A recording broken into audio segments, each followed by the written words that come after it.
if he was having difficulty in running at that pace. It just seems as though he wants to get on and get into that hill. We're less than 4 laps to go now in this 6.5 lap race, the 9,000 meter race, and look at the power as he really blasts into that hill.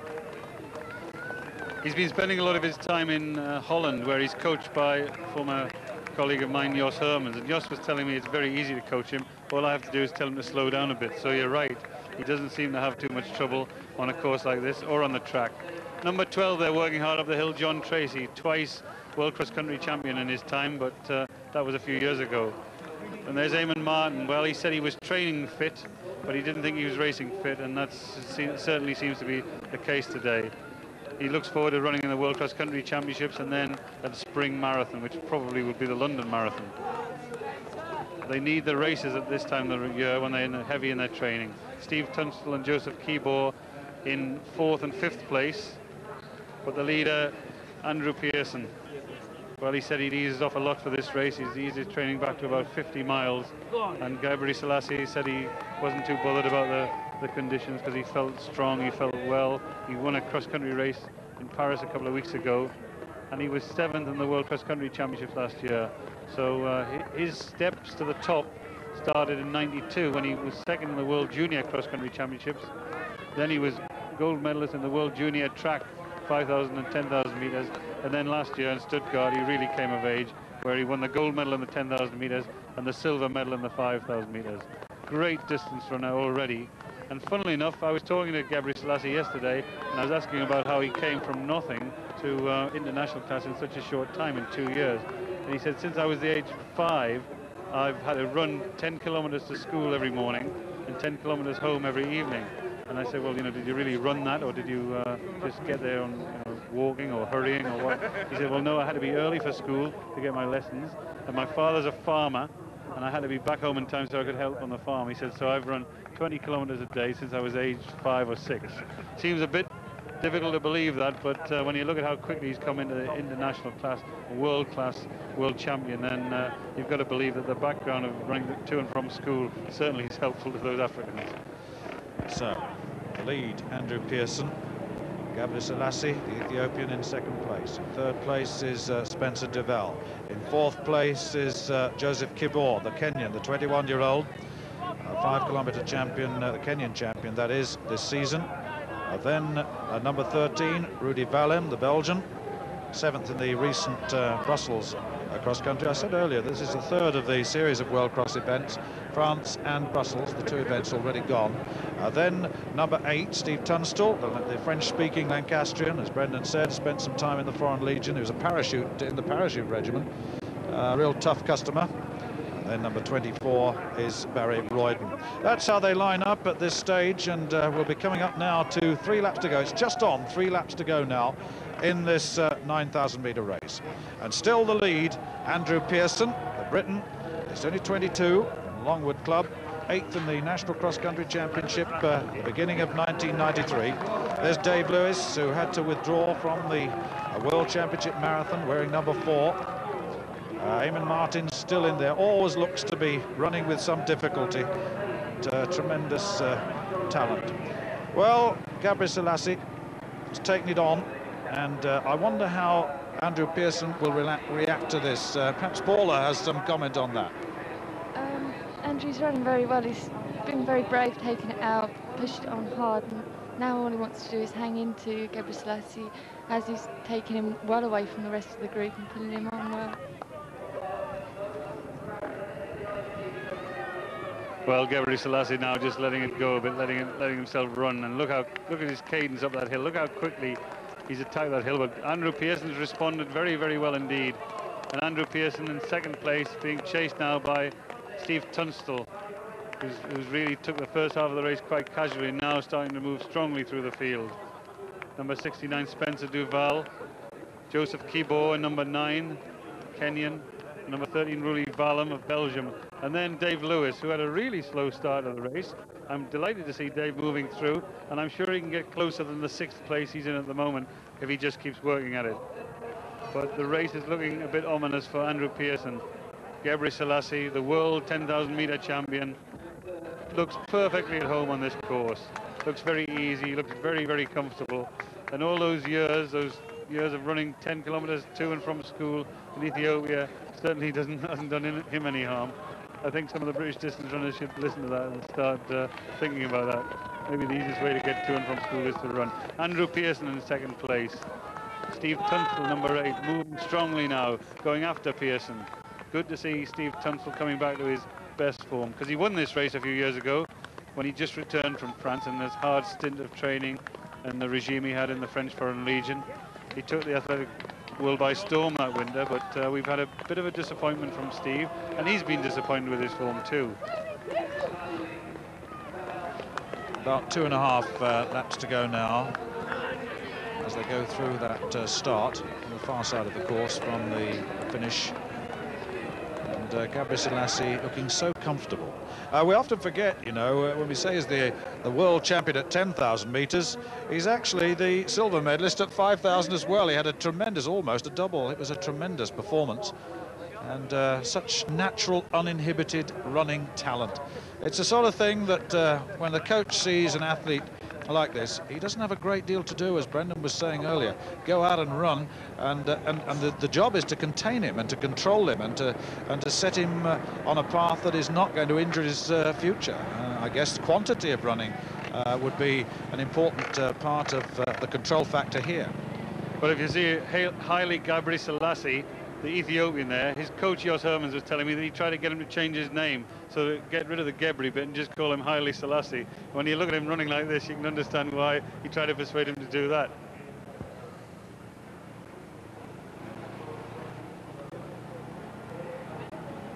Well, there's the gap of about, what, 40 meters now, and it is a decisive gap, although I must say that Andrew Pearson not letting it go too easily. He's being caught by Tunstall. It actually is very good to see Steve Tunstall back, as Brendan was saying, because he never really translated that cross-country performance onto the track, and when he came back from France, and this really is the best I've seen him for some time.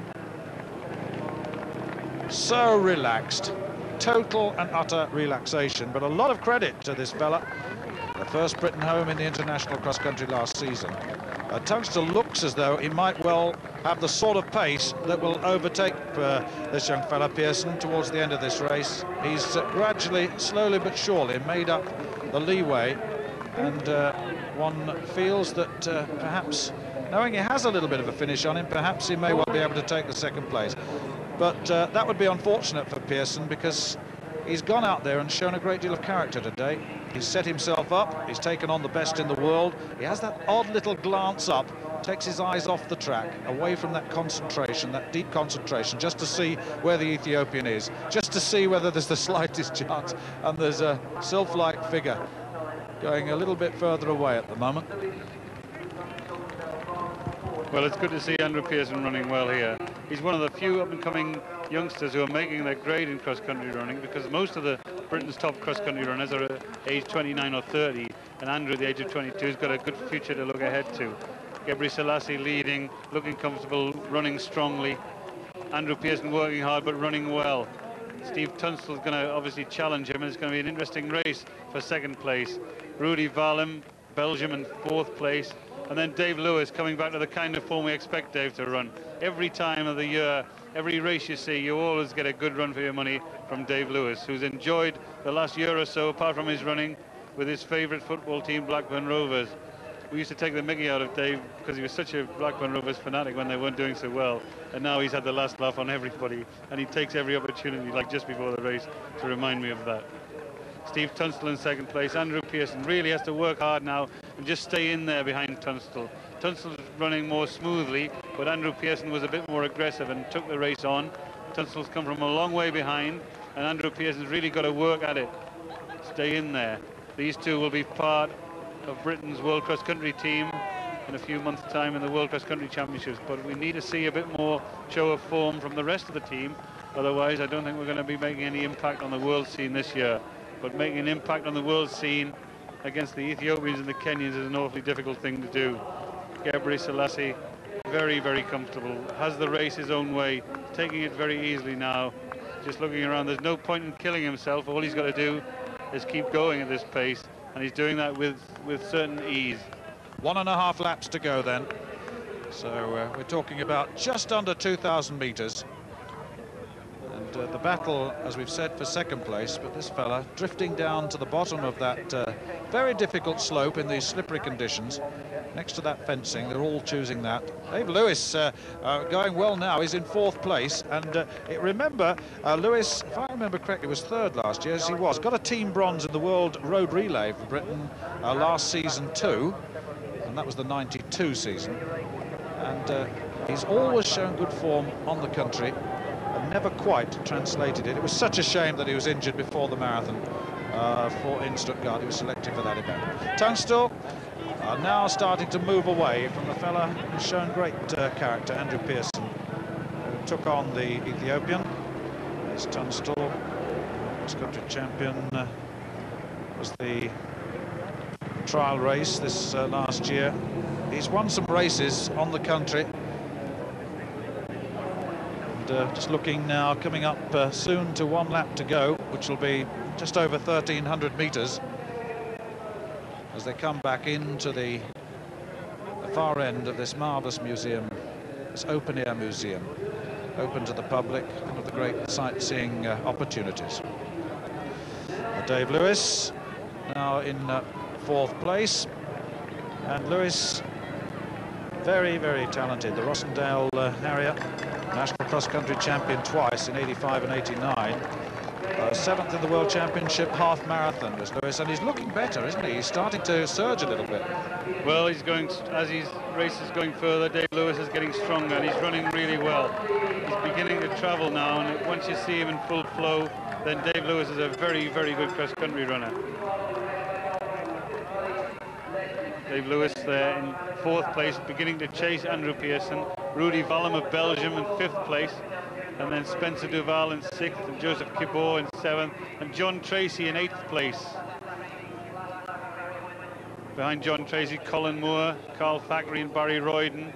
And I'm looking further down the field, and I can't, Eamon Martin is in about 20th place, and I can't see anything of Rob Denmark, Britain's leading 5,000 metre runner for the last couple of years. Be a bit of a disappointment for Rob Denmark. Haile Gebrselassie, the Ethiopian, about 250 metres into the final lap of 1,325 metres. And Tunstall has really closed down, hasn't he? Pearson in 3rd place, Lewis in 4th, Valem in 5th place. And this is a fresher looking Tunstall than I've seen for some time, and this certainly signals the return. But Gebreselassie, when he senses someone there, I have a feeling there'll be more left. Remember that tremendous sprint finish at the home straight in that wonderful 10,000 metres in Stuttgart last summer. Receiving the applause now, as well he might. He's totally and utterly controlled this race. He sat there behind Pearson, moved ahead when he wanted to, and really hasn't had too much competition. This is a real demonstration by a world-class athlete. Well, the world champion goes off well in the lead. Steve Tunstall running a very strong second part of the race, running really well now, and it's good to see him on the way back. Andrew Pearson has run a brave race, but Andrew's got to keep going at it like this. He's got to work hard now.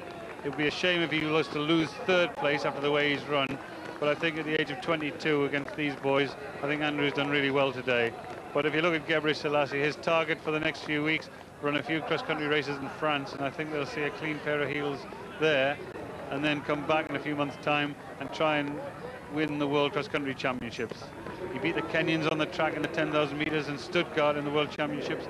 He was 7th behind 6 Kenyans in the last World Cross-Country Championships, but today, and they're behind well down the field, working hard. He's got a lot of hard training and racing to do over the next few months, Eamon Martin.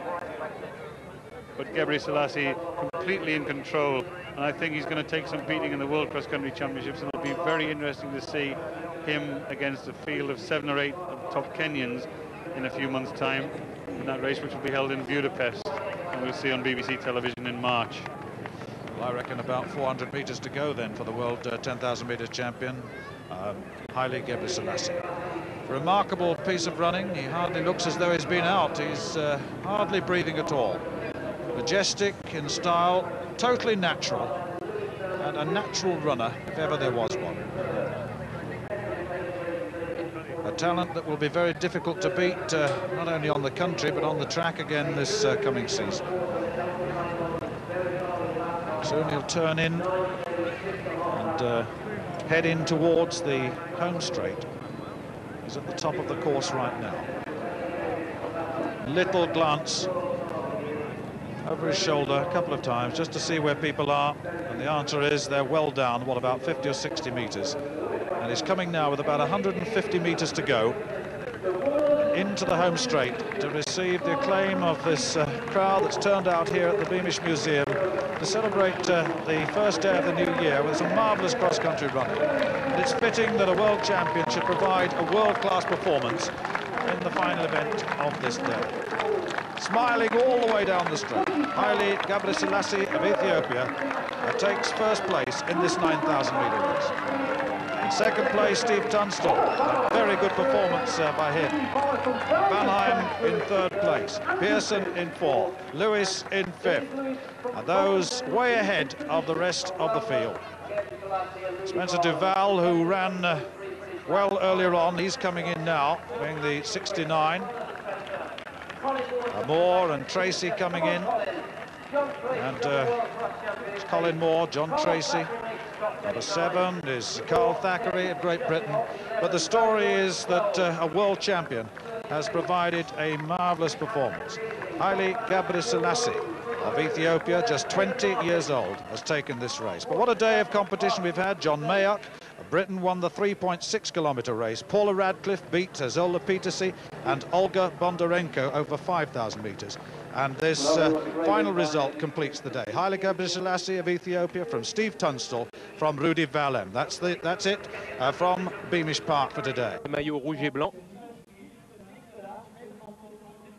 Et le peloton qui va s'élancer pour couvrir ces 6 km avec notamment les Kenyans et le petit Ismail Kirui que vous allez voir d'ici quelques instants qui va essayer de se détacher. Le voici en maillot blanc et short bleu dès le début pour prendre le large, accompagné de Kogo, encore une fois, l'homme en tête. Oseba Kogo que l'on avait vu lors du cross de Bolbec. Ismail Kirui en deuxième position.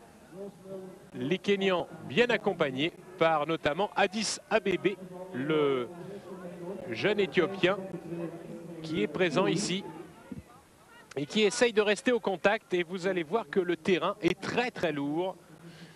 Il y a eu plusieurs crosses en début de matinée et